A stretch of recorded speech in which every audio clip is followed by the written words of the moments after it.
Salut à tous, c'est Mickaël pour tech2tech.fr. Aujourd'hui, on se retrouve sur une vidéo concernant Synology, le routeur de Synology. J'ai déjà fait une présentation de ce routeur.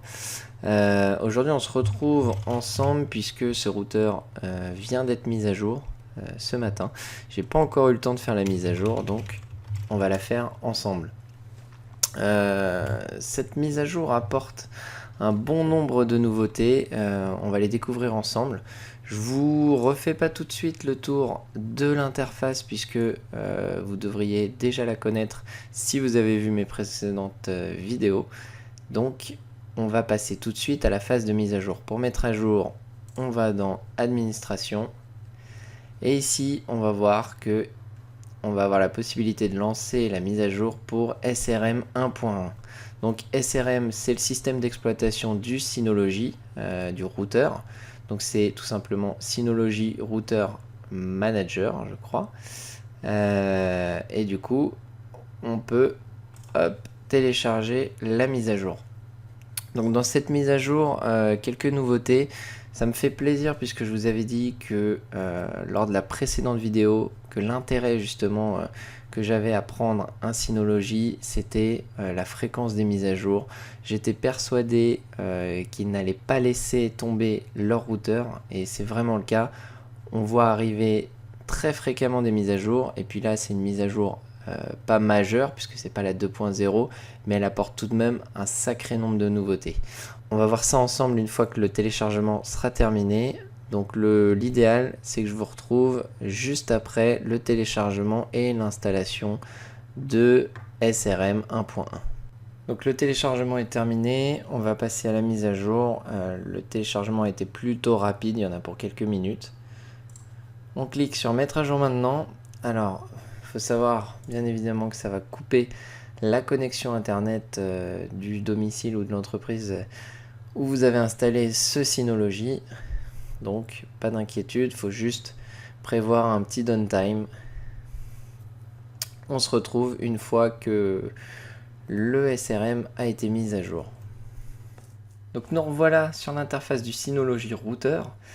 Un truc un peu étrange, c'est que en bas à droite, on voit qu'il est toujours marqué en SRM 1.0.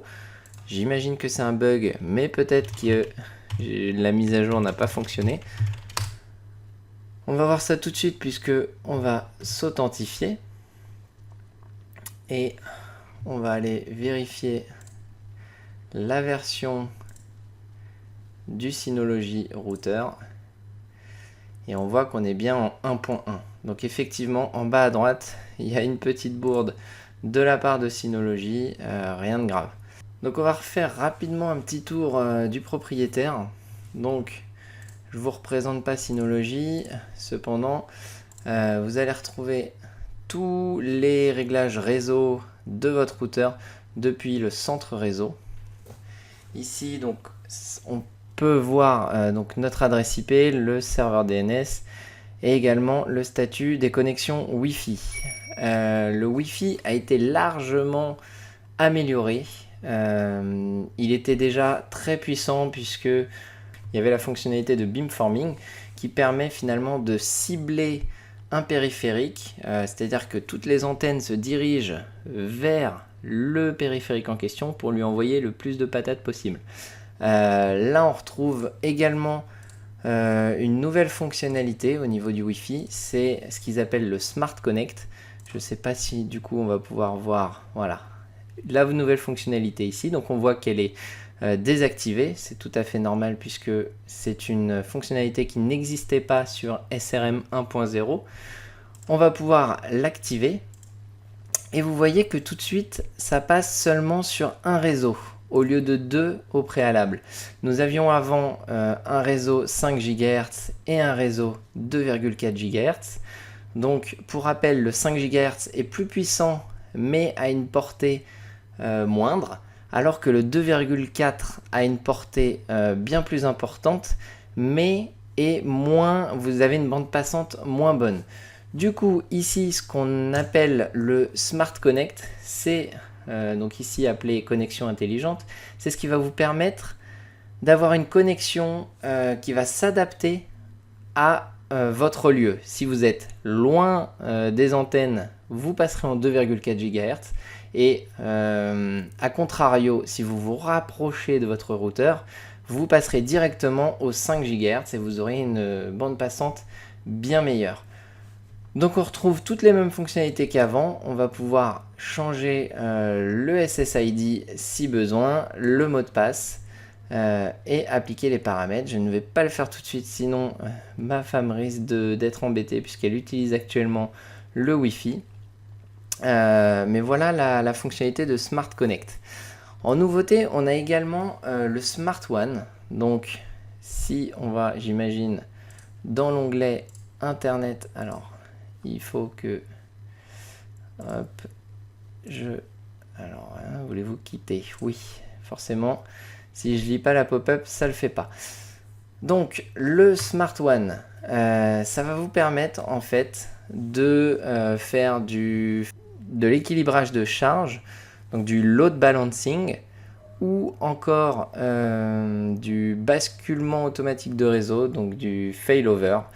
Alors, le failover, c'est quoi? Ça va vous permettre, vous voyez le schéma ici, dans le cas, imaginons, donc en général c'est utilisé pour les entreprises ou pour les gros geeks qui ont deux arrivées internet. Donc vous allez mettre une première arrivée ici, par exemple une Livebox ou autre, et ici par exemple une Freebox ou autre. Dans le cas où votre Freebox plante, où la ligne est coupée, ça va directement repartir sur l'autre ligne. Vous aurez très peu de temps de déconnexion. En général, c'est en quelques millisecondes. Sur ce Synology, je ne sais pas, c'est tout à fait nouveau, j'ai pas eu l'occasion de tester. Et l'équilibrage de charge, donc le load balancing, ça va permettre en fonction de la charge de balancer d'un WAN vers l'autre WAN, etc. Donc vous avez sur votre routeur 5 ports Ethernet, un port identifié WAN, donc qui est par défaut la prise WAN par défaut, et vous allez pouvoir utiliser l'un des 4 autres ports en tant que WAN secondaire. Donc ça, c'est quelque chose qui n'existait pas sur ce routeur. Ça existe sur bien d'autres routeurs. Du coup, Synology a pallié au problème en rajoutant cette fonctionnalité. Donc c'est plutôt bien. C'est plutôt utilisé également en entreprise.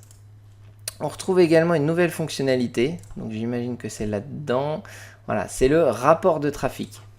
Ici, vous allez pouvoir en fin de compte ajouter des tâches de rapport qui vont vous permettre de récupérer de façon quotidienne, hebdomadaire, mensuelle ou annuelle un rapport de toutes les connexions qui sont passées à travers votre routeur. Ça vous permet de sniffer un petit peu votre réseau. Je ne sais pas à quoi ressemble le rapport. Je pense que si j'en fais un là, on n'aura pas le temps de le récupérer. Ouais. Et quelle heure? Hop. Je n'ai même pas l'heure. 22h48. On va voir, je vais mettre. Hop. 22h50. On verra bien si je récupère quelque chose ou pas. Au moins, ce sera configuré. Donc, c'est pas mal. Ça va vous permettre... alors, j'aurais pas le rapport par email puisque j'ai pas configuré les notifications email. C'est pas très grave, je vous mettrai un petit screenshot de à quoi ça ressemble. J'avais pas vu au moment où j'ai enregistré la vidéo, mais finalement il y a un bouton générer le rapport maintenant. Du coup, là on voit les rapports générés sur les jours précédents et le rapport qui vient d'être généré. J'étais en train de monter la vidéo et je viens de voir ça. Du coup, ça me permet de vous montrer à quoi ressemble un rapport. Donc on clique sur ouvrir le rapport. Plutôt que de vous mettre un screenshot, c'est encore plus parlant. Donc vous voyez, vous avez la date, donc c'est par période. Moi j'ai sélectionné de façon quotidienne. On voit l'heure à laquelle a été généré le rapport. Ça, c'est ce qu'on avait sélectionné lors de la vidéo. Et on voit finalement en fait combien de mégas on a uploadé, combien on a téléchargé, combien de périphériques actifs il y a eu en Wi-Fi, câblé, et ensuite quel domaine, quelle application dominante télécharge le plus. Donc on voit que là c'est multimédia, donc je crois que c'est mon serveur NAS. On voit que je passe pas mal de temps sur YouTube. Et on voit la tendance en fait par rapport aux autres jours. Donc après, plus on laisse tourner le rapport de trafic et plus c'est parlant. Donc on voit également que c'est ce périphérique que j'ai pas identifié qui télécharge le plus à 46%. Je crois que c'est l'ordinateur portable de mon fils. On voit également donc s'il y a des nouveaux périphériques. On voit ici que donc c'est YouTube qui télécharge le plus. Et hop, pardon, je suis descendu, je suis monté un peu trop. Ensuite, on a un petit graphique qui permet de retrouver justement les catégories d'applications qui téléchargent le plus. Et pour finir, les destinations les plus utilisées. Alors, a priori, ça ne fonctionne pas ou en tout cas, il n'y a pas assez de résultats pour que ce soit utilisé. Pareil pour les domaines et les catégories d'URL utilisées. Mais voilà à peu près à quoi ressemble le rapport de test. On voit même les événements qu'il y a pu avoir. Du coup, franchement, c'est plutôt bien fait. On voit le record, l'heure à laquelle il y a eu le record de téléchargement et le record d'upload. Donc c'est très visuel. Donc vraiment, je trouve que c'est très très bien. Donc je vous laisse regarder la suite de la vidéo, c'est une petite aparté. Donc ça c'est nouveau aussi, donc rapport de trafic, donc rapport historique, c'est la même chose certainement avec les paramètres de tout votre historique des rapports que vous aviez. On retrouve également, alors en bêta, une partie intrusion. Je ne sais pas où c'est, par contre j'ai lu ça dans le communiqué. Blocage auto, c'est pas ça, ça y était déjà de souvenir. Ça aussi. Donc je ne sais pas encore où c'est, mais a priori peut-être sur internet. Non, a priori ils ont rajouté une fonction pour détecter les intrusions. SRM en fin de compte va analyser votre trafic. Il va détecter et bloquer directement les paquets malveillants ou les requêtes malveillantes qui essayent d'accéder à votre réseau. Donc après, ça va permettre finalement d'éviter que quelqu'un s'introduise sur votre réseau ou essaye de vous envoyer des paquets malveillants. On retrouve également le filtrage de contenu qui a été amélioré. On avait déjà un filtrage de contenu, donc avec le contrôle parental, qui est plutôt puissant. Et c'est vraiment bien pour les familles qui ont des enfants en bas âge qui surfent sur Internet. Donc ça, je l'avais déjà présenté, mais vous allez pouvoir bloquer certains sites avec des listes personnalisées ou non, avec votre liste ou non. Et aujourd'hui, ce qui a été rajouté donc, dans SRM 1.1, c'est le filtrage de trafic qui comprend maintenant Google Safe Search, et donc la possibilité d'ajouter 3 profils personnalisables qui vont permettre donc d'affiner et de bloquer les accès différents aux membres de la famille ou aux employés dans le cadre d'une entreprise. Donc ça c'est pas mal non plus, sachant qu'il était déjà très très bien ajouté à ça OpenDNS, et là vous avez quelque chose de vraiment au poil pour tout ce qui concerne le contrôle parental. Ils ont également rajouté a priori le support de la synchronisation et de sauvegarde de fichiers. Donc c'est-à-dire que vous allez avoir Cloud Station qui est supporté dans SRM 1.1. Ça permettra donc aux utilisateurs de synchroniser des fichiers avec des ordinateurs du même réseau. avec Cloud Station Drive. Donc c'est pour ceux qui connaissent Synology, vous avez certainement déjà dû essayer. Donc ça va vous permettre de sauvegarder vos fichiers à partir d'un Mac, d'un PC Windows ou encore d'un Linux en temps réel avec Cloud Station Backup. Donc je vous refais pas le tour, ou je peux vous refaire le tour, je ne sais pas. J'ai déjà fait un peu le tour sur la vidéo précédente. Je le fais rapidement ici pour ceux qui ne connaissent pas. Sinon les autres, vous pouvez passer à autre chose si vous connaissez déjà. Donc ici dans Statut, on récupère l'adresse IP, les réseaux Wi-Fi, la liste des périphériques connectés. On voit également la bande passante utilisée par chaque appareil. Donc là on voit par exemple la Squeezebox qui télécharge. Donc en fait c'est que ma femme doit être en train d'écouter la radio. Et ici on voit les autres périphériques. On voit également l'état du processeur, de la mémoire. Donc on voit que là pour le moment il n'est pas trop en charge. Dans les réseaux sans fil, on revient sur ce qu'on a vu tout à l'heure avec la connexion intelligente, le Smart Connect. Le WPS, ça vous connaissez, c'est pour éviter de mettre votre mot de passe. Le réseau invité, ça va vous permettre de créer un réseau guest. Alors on voit que celui-là, a priori, à moins que... Non, voilà, j'allais dire, à moins que j'active le Smart Connect, mais c'est déjà le cas. Donc ce réseau invité, lui, n'a pas la possibilité d'avoir le Smart Connect.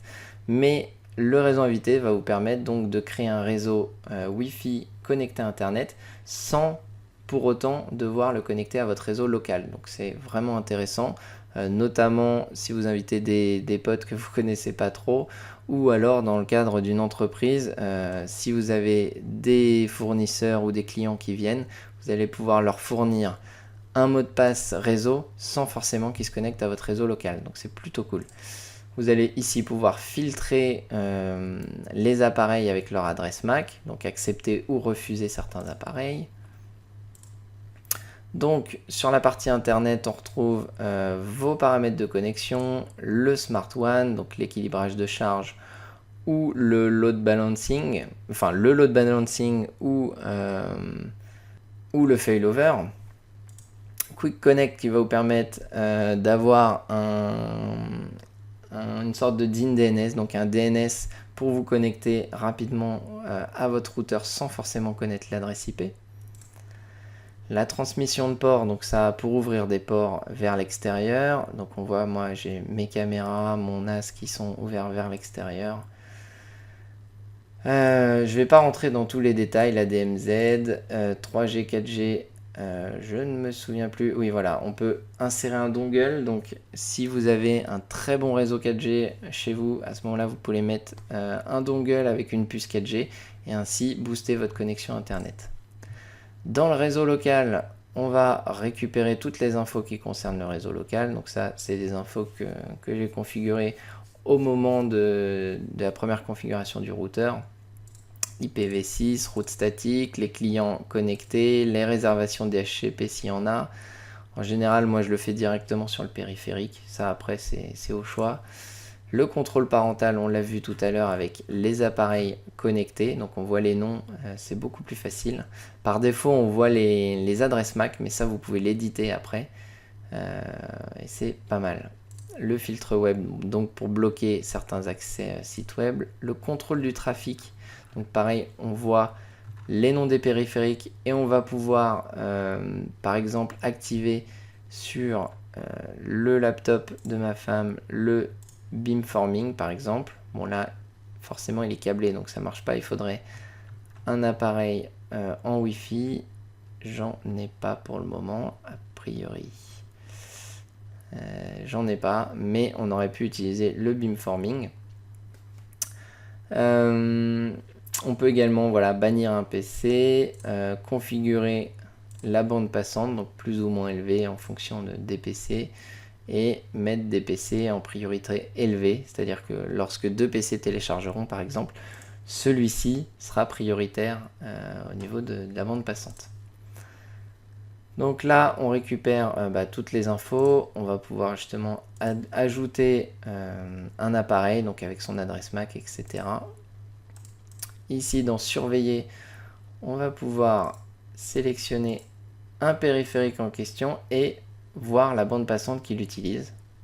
Et du coup, c'est ce qu'on retrouvera finalement dans les rapports qu'on pourra faire. Donc dans sécurité, on va pouvoir, donc après, bon, tout ce qui est changement de mot de passe, activation de la protection des DOS, gérer les règles de pare-feu, ajouter des services, les ouvrir ou non, services FTP, etc. C'est les services par défaut qui sont déjà rentrés dessus. Bloquer les adresses IP, des adresses IP spécifiques et ajouter un certificat.